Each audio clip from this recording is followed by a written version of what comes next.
In the digital age where love often blooms through screens and keyboards, what drives someone to abandon everything they know for a person they've never met? What compelling force could push a mature, intelligent woman to risk her life savings, her safety, and ultimately her life for a romance that existed purely in the virtual realm? The story of Evelyn Mattis serves as a haunting reminder that sometimes the most dangerous predators aren't lurking in dark alleys, but behind friendly profile pictures and carefully crafted messages. Her tragic tale begins not with violence or malice, but with something far more insidious: the basic human need for connection. Welcome to True Crime Stories Archive, your gateway to the chilling world of real-life horror. Here, we delve into the darkest corners of humanity, unearthing terrifying stories of true crime that will leave you sleeping with the lights on. Before we begin, please take a moment to subscribe to our channel and join our community of true crime enthusiasts. At 62, Evelyn Mattis had crafted a life that many would envy. Her modest home in Iowa stood as a testament to decades of careful planning and diligent work. Her garden, flourishing with vibrant blooms, reflected the nurturing spirit she had cultivated throughout her life. To outsiders, she appeared to have everything: financial stability, a loving daughter, and the peaceful retirement she had earned through years of sacrifice. Yet beneath this carefully maintained facade lay a profound loneliness that gnawed at her soul. The empty rooms of her house echoed with memories of busier times, when her daughter Sophie's laughter filled every corner. Now, with Sophie building her own life in another state, Evelyn found herself confronting the silence that retirement had brought, a silence that would eventually lead her into the arms of a predator. The path that led Evelyn Mattis to her tragic end began innocently enough, through the soft glow of a computer screen in her peaceful Iowa home. Like countless others in the digital age, she had turned to social media to bridge the growing chasm of isolation that retirement had carved into her life. The carefully tended garden outside her window, once a source of immense joy, had become a silent companion to her solitude. Few could have predicted that this woman, with her sensible nature and years of life experience, would become entangled in a web of digital deception so intricate it would ultimately claim her life. The transformation from a cautious retiree to a woman willing to risk everything for love unfolded gradually, like shadows lengthening across her well-kept lawn at dusk. Behind every click, every message, and every heart emoji lay a calculated plan orchestrated by Simone Alfred, a 24-year-old predator whose expertise lay in manipulating the emotions of vulnerable individuals. From his base in Louisiana, he had perfected the art of digital seduction, targeting those whose loneliness made them susceptible to his carefully crafted persona. Evelyn's story isn't merely a cautionary tale about online dating. It's a devastating chronicle of how isolation and the yearning for connection can blind even the most practical individuals to glaring warning signs. Her life before Simone had been marked by resilience and determination. As a young mother abandoned by her husband when their daughter Sophie was barely walking, Evelyn had shouldered the burden of single parenthood with unwavering resolve. For decades, she had juggled multiple jobs, working as a receptionist during daylight hours while spending her evenings serving at a local diner. Her hands, now gentle from tending to her beloved flowers, had once borne the calluses of endless hours of work. Every sacrifice, every missed moment of rest, had been dedicated to ensuring Sophie would have the opportunities that Evelyn herself had been denied. The triumph of securing a stable administrative position had marked a turning point in her life. Finally, she could provide Sophie with not just necessities, but the comfort of a modest home. Each mortgage payment represented a step toward the security she had dreamed of during those lean years when dinner sometimes consisted of whatever remained on the plates she cleared at the diner. Yet success brought its own peculiar form of emptiness. As Sophie blossomed into an accomplished young woman and moved away to pursue her career, Evelyn found herself confronting an unexpected adversary: time. The hours that had once been filled with motherly duties and work responsibilities stretched endlessly before her. The silence in her home, once craved during chaotic years of single parenthood, now felt oppressive. The digital world beckoned with its promise of connection, its screens offering windows into lives beyond her quiet neighborhood. At Sophie's gentle urging, Evelyn created her first social media accounts, tentatively stepping into a virtual realm that would ultimately lead to her demise.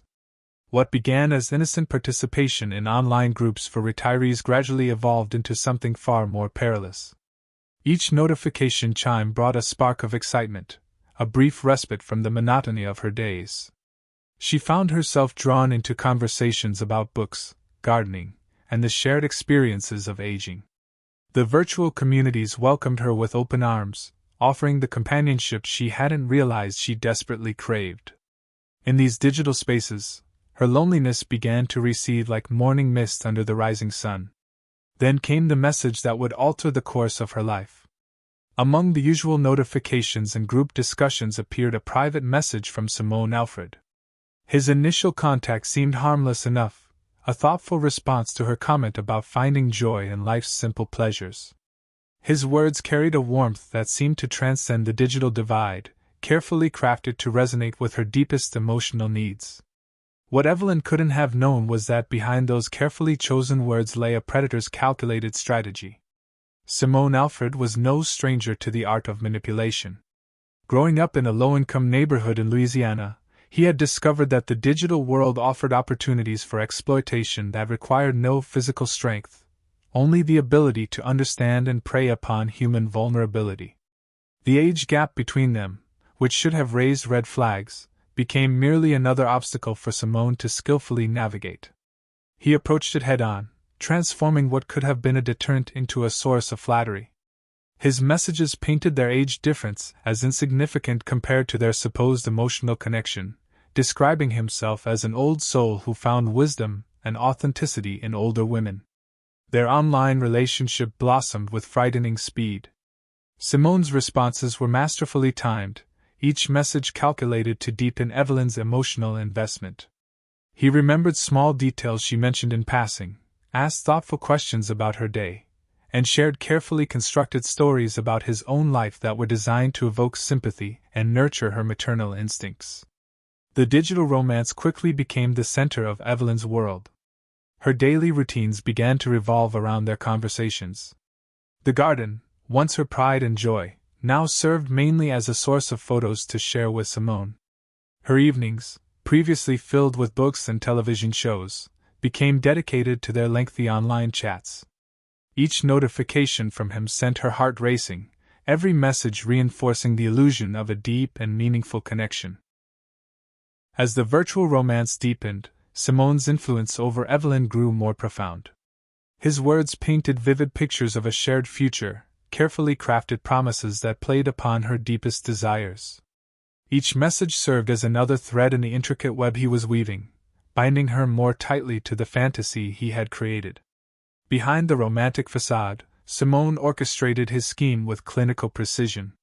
His operation wasn't a solo endeavor but part of a larger network of predators who had turned digital manipulation into a deadly art form.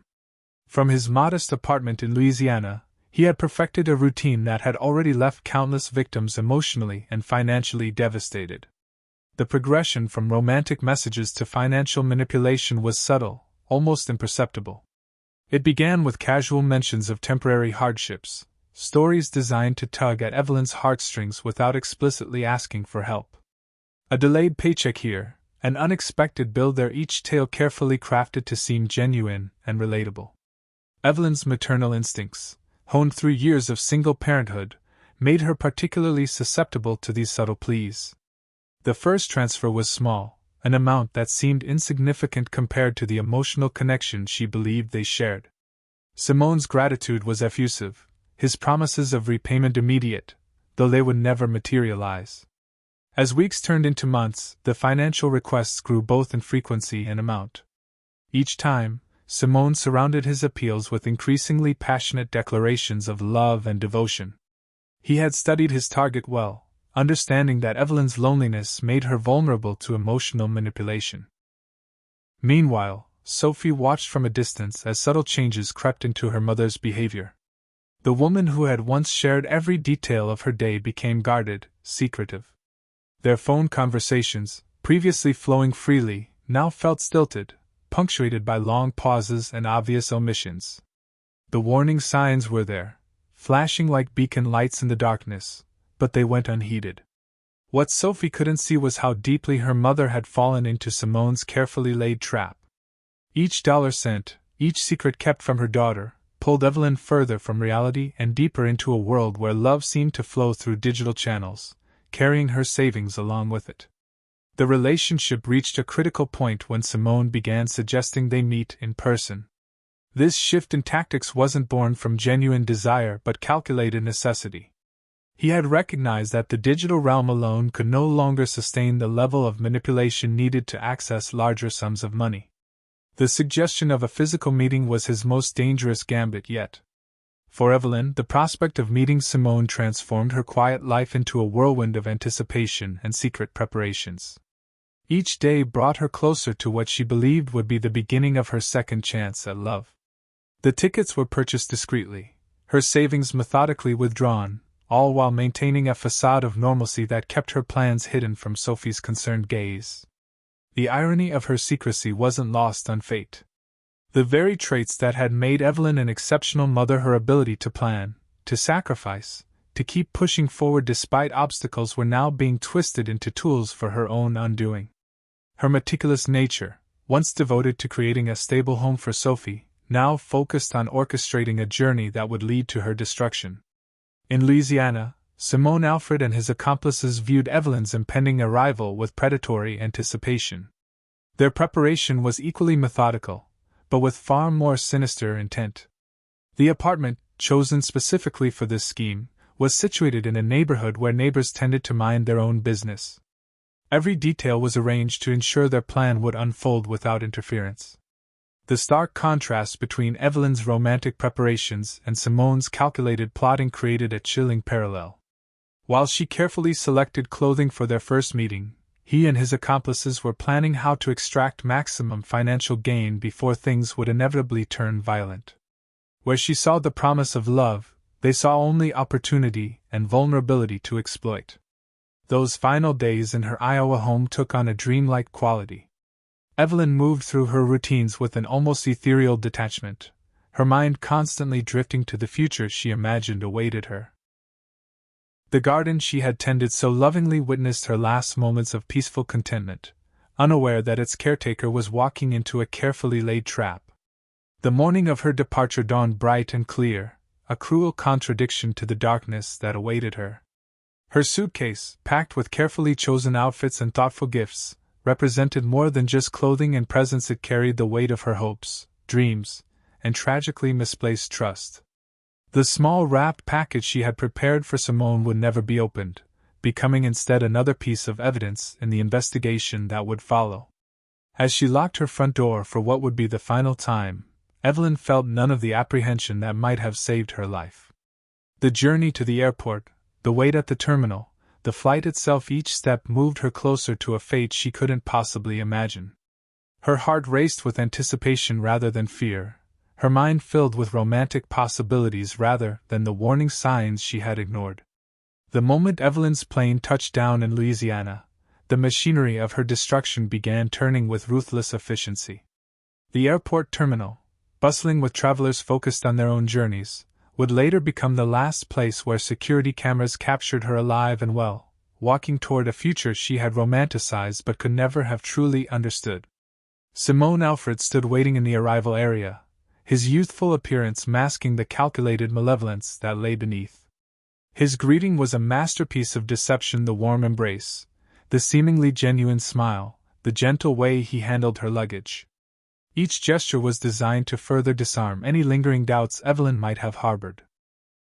The drive from the airport to his apartment served as the first act of a carefully orchestrated performance. Simone's car, modest but well-kept, wound through the streets of Baton Rouge while he maintained the same charming persona that had captivated Evelyn online. The city passed by outside her window, its unfamiliar landscape representing all the change and adventure she thought she was embracing. The apartment building where Simone lived appeared unremarkable from the outside. Its worn facade and quiet surroundings gave no indication of the horrors that would unfold within its walls. As they climbed the stairs to his unit, Evelyn's excitement masked any apprehension she might have felt about the building's somewhat dilapidated state. Inside, the apartment had been staged with precise attention to detail.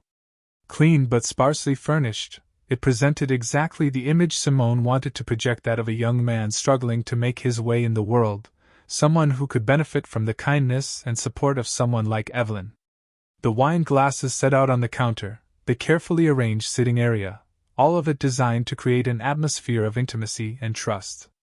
That first evening unfolded according to Simone's carefully laid plans. The conversation flowed as smoothly as the wine he served, his words continuing to weave the spell that had brought Evelyn across the country. He listened attentively as she shared her hopes for their future, all while knowing those dreams would never materialize. The transformation from charming host to predator occurred gradually over the next few days. Simone introduced his accomplices under the guise of neighbors, seemingly harmless young men who dropped by casually but whose presence served a more sinister purpose. Each visit was calculated, designed to normalize their presence in preparation for what was to come. The financial demands began almost immediately, but they were presented with such skill that they seemed natural, even reasonable. Stories of unexpected bills, opportunities that required immediate investment, and promises of returns that would benefit them both flowed from Simone's lips with practiced ease. Evelyn, already emotionally invested and physically present in his space, found it even harder to refuse these requests than she had online. The devastating culmination of Simone's scheme unfolded with ruthless precision during those final days. What had begun as gentle requests for financial assistance evolved into increasingly urgent demands. Each transaction stripped away another layer of Evelyn's life savings, funds she had accumulated through decades of careful planning and sacrifice. The presence of Simone's accomplices became more frequent and menacing. Their friendly facade began to crack, revealing glimpses of the predators beneath. The apartment, which had initially felt like a promise of new beginnings, transformed into a trap from which Evelyn could not escape. The walls that had witnessed her initial joy now bore silent witness to her growing unease. On that fateful morning, the carefully constructed illusion shattered completely. While Evelyn was alone in the apartment, contemplating the mounting financial pressure and perhaps beginning to question the reality of her situation, Simone's accomplices made their final move. The door burst open without warning, their entrance marking the beginning of the end. The violence that followed was both swift and devastating. What had been masked in charm and digital romance revealed itself as a brutal scheme of theft and murder. As they ransacked the apartment, taking her remaining possessions, her jewelry, her phone, everything she had brought with her, Evelyn's world collapsed around her. When Simone returned, the man who had professed his love through countless messages showed his true nature. Gone was the gentle demeanor that had won her trust, replaced by cold indifference, as he demanded she transfer the remainder of her savings. The transformation was complete from digital Romeo to ruthless criminal. Evelyn's final moments were filled with the horrible realization of betrayal. The truth crashed down upon her with devastating force. Every message, every promise, every declaration of love had been carefully crafted lies. Her resistance, born from this shocking revelation, sealed her fate. In the chaos that followed, as desperation clashed with criminal intent, the situation spiraled rapidly out of control. The fatal blow came swiftly, delivered by the very hands that had once typed such tender messages. The knife, a cruel instrument of finale, transformed what had begun as a romance into a homicide. Evelyn Mattis, who had sought only love and connection, became another tragic statistic in the growing ledger of digital crime. The aftermath unfolded like a nightmare in slow motion. Simone and his accomplices fled the scene, leaving behind a tableau of violence that would forever haunt those who discovered it. The apartment, which had briefly been the stage for Evelyn's hopes of romance, became instead a crime scene that told a story of calculated cruelty. The discovery of Evelyn's body set in motion a cascade of events that would ultimately expose the dark underbelly of digital deception. The morning silence in the apartment complex was shattered by the arrival of law enforcement, their presence drawing curious onlookers who would later provide crucial testimony about the comings and goings they had observed. For Sophie Mattis, the devastating news arrived through a phone call that would forever divide her life into before and after. Officer Daniel's voice, professional yet compassionate, delivered the words that no daughter should ever have to hear. The revelation that her mother had been found dead in Baton Rouge, a city she had no known connection to, struck like a physical blow. The initial confusion gave way to a horrifying clarity as the investigation unfolded. Sophie's world tilted on its axis as she learned of her mother's secret romance, the clandestine trip, and the brutal end to what should have been a peaceful retirement. The guilt of unheeded warnings and missed signals began to weigh heavily on her conscience. The investigation revealed the chilling, methodical nature of the crime. Detectives piecing together the evidence found a trail that led them through the digital landscape of Evelyn's life. Her social media accounts, carefully preserved by Sophie's technical foresight, became a digital crime scene that told the story of calculated manipulation. The messages between Evelyn and Simone painted a picture of sophisticated predation. Each interaction had been carefully crafted to build trust, create dependency, and ultimately lead to financial exploitation. Bank records revealed a pattern of escalating transfers, each one corresponding to another layer of emotional manipulation. The apartment where Evelyn met her end told its own story. Bloodstains marked the location where hope had finally given way to horror. Her scattered belongings, the broken wine glass, and the overturned furniture spoke of her final moments of resistance. The abandoned murder weapon, carelessly left behind in the killer's hasty departure, provided crucial forensic evidence. Witness statements began to accumulate. Neighbors reported hearing raised voices, followed by an ominous silence. Security footage from nearby businesses captured the suspect's hurried departure. Each piece of evidence added another layer to the investigation, bringing investigators closer to unraveling the full scope of Simone's criminal enterprise. The investigation revealed that Simone Alfred wasn't working alone but was part of a larger network of scammers operating in the Baton Rouge area. His particular role, targeting older women through social media, had been refined through previous victims who had lost money but escaped with their lives. Evelyn's case represented a tragic escalation of their criminal activities. The investigation accelerated as detectives uncovered the full scope of Simone Alfred's operation. What emerged was not just a single act of violence, but a sophisticated criminal enterprise that had been preying on vulnerable individuals throughout the Baton Rouge area. Digital forensics revealed numerous other potential victims who had been manipulated, though none had met the tragic fate that befell Evelyn. The breakthrough in the case came through meticulous examination of surveillance footage, financial records, and witness testimonies. The digital trail Simone had left behind, perhaps believing his methods untraceable, became the very evidence that would lead to his downfall. Each bank transfer, every message, and all social media interactions were assembled into a damning timeline of exploitation. The arrests came swiftly and decisively. Law enforcement descended upon multiple locations simultaneously, apprehending Simone and his two accomplices before they could destroy evidence or flee the area. The raids on their homes yielded additional evidence: stolen items from various victims, electronic devices containing incriminating messages, and documentation of their broader criminal activities. In the courtroom, the prosecution's case unfolded with devastating clarity. The evidence presented painted a comprehensive picture of premeditated murder and financial exploitation. Digital records revealed the calculated nature of their scheme, while forensic evidence from the crime scene left no doubt about the violence of their actions.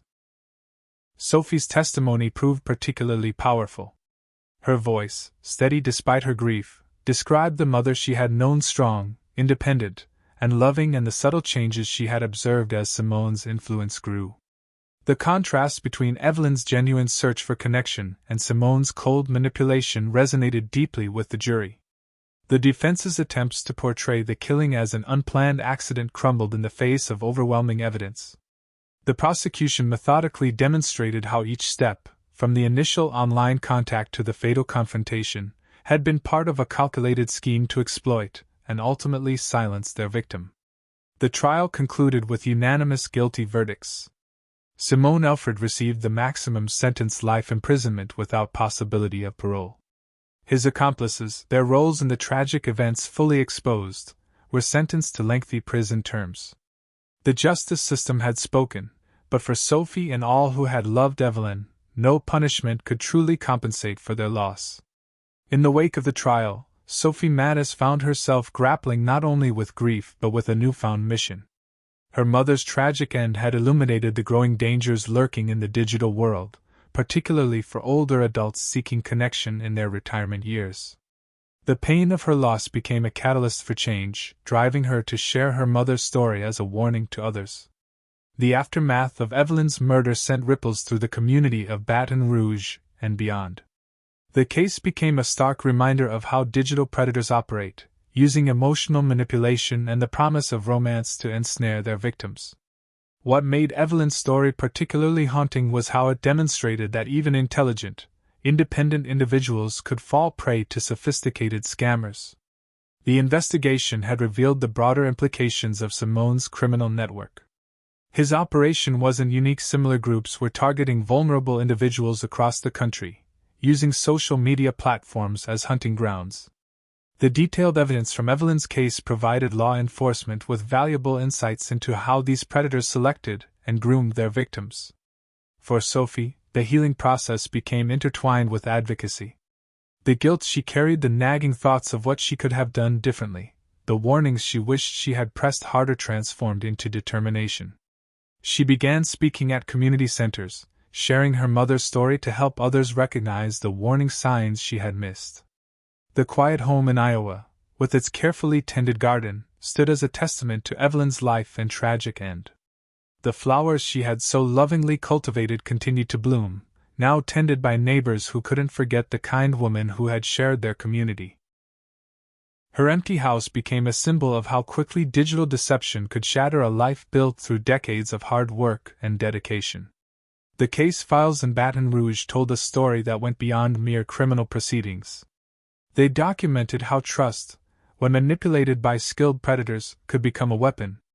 The evidence revealed not just the mechanics of the crime, but the human cost of digital exploitation: the dreams destroyed, the lives shattered, and the families left to pick up the pieces. The impact of Evelyn's story reached far beyond the courtroom. Her case became a cautionary tale, cited in discussions about online safety and the vulnerability of older adults in the digital age. The detailed record of Simone's manipulation techniques provided valuable insights for law enforcement and social workers working to protect potential victims.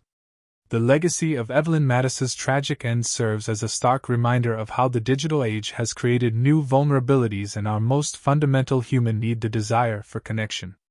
Her story reveals the dark intersection between loneliness and predation, where emotional manipulation becomes a lethal weapon in the hands of skilled deceivers.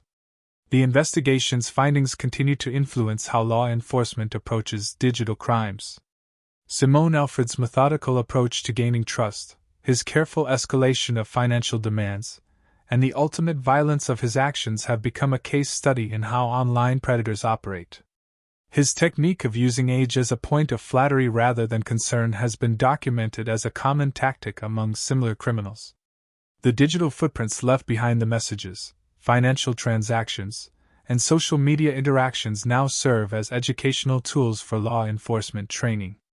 Each element of the case demonstrates how modern predators blend technology with traditional manipulation tactics, creating a deadly hybrid that preys upon human vulnerability. The psychological impact on victims' families, particularly demonstrated through Sophie's experience, highlights the ripple effects of such crimes. The questions that haunt survivors, the what-ifs, the missed signals, the unheeded warnings, create wounds that never fully heal. Sophie's transition from grieving daughter to advocate illustrates how some survivors channel their pain into protection for others. This case highlights a growing concern in our increasingly connected world: the vulnerability of older adults seeking companionship online. Evelyn's story demonstrates how retirement, often viewed as a time of well-earned rest, can become a period of increased susceptibility to predators who understand and exploit the loneliness that often accompanies this life transition. For those in law enforcement and social services, Evelyn's case emphasized the need for increased vigilance and updated approaches to protecting vulnerable adults in the digital age. The detailed evidence of how Simone and his accomplices operated provides valuable insights into preventing similar tragedies. Perhaps the most haunting aspect of this case is its ordinariness: how a simple desire for connection led to such devastating consequences. Evelyn wasn't reckless or naive, she was simply human, seeking love in a world where technology has transformed how we connect and, tragically, how we can be deceived. The questions that emerge from Evelyn's story resonate deeply with our modern existence. How do we balance the human need for connection with the very real dangers that lurk in our digital world? What drives intelligent, experienced adults to override their natural caution when faced with the promise of companionship? The answers lie in understanding how loneliness can cloud judgment, and how skilled predators exploit this vulnerability. The impact of this case extends beyond the immediate tragedy. It serves as a crucial warning about the sophisticated methods modern predators employ. They don't rely on brute force or obvious threats. Instead, they weaponize trust, turning genuine human emotions into tools of exploitation. The digital age has given these predators unprecedented access to potential victims, allowing them to refine their techniques through countless interactions. The broader implications for society are profound. As our population ages and more seniors turn to digital platforms for connection, the potential for similar tragedies grows. Evelyn's case demonstrates how traditional safety advice typically focused on young people must evolve to address the specific vulnerabilities of older adults in the digital space. For families, this case underscores the importance of maintaining open communication across generations. The digital divide between older adults and their children can create dangerous blind spots where predators thrive. Sophie's experience highlights how crucial it is to bridge this gap while respecting the independence and dignity of older family members. As we conclude this devastating account, we must remember that behind the statistics and case files was a real woman, a mother, a gardener, someone who had worked hard all her life only to have it end in tragedy. Evelyn Mattis's story isn't just about digital deception. It's about the fundamental human need for connection and how that need can be twisted into a weapon by those with malicious intent. To our viewers, we urge you to share this story. Your elderly neighbors, parents, or friends might be facing similar situations right now. The warning signs are often subtle sudden secretiveness, unexpected financial transactions, or a new online relationship that seems too good to be true. By staying vigilant and maintaining open dialogue with our loved ones, we can help prevent similar tragedies. Remember, predators like Simone and Alfred continue to operate, evolving their tactics as technology advances. The best defense against such threats is awareness and communication. If something feels wrong, it probably is. Trust your instincts, and don't be afraid to ask questions or seek help. This is True Crime Stories Archive, bringing you stories that matter, stories that warn, and stories that must be told. Please subscribe to our channel and join us in our mission to expose these modern dangers and protect potential victims. Together, we can make a difference in preventing future tragedies like Evelyn's.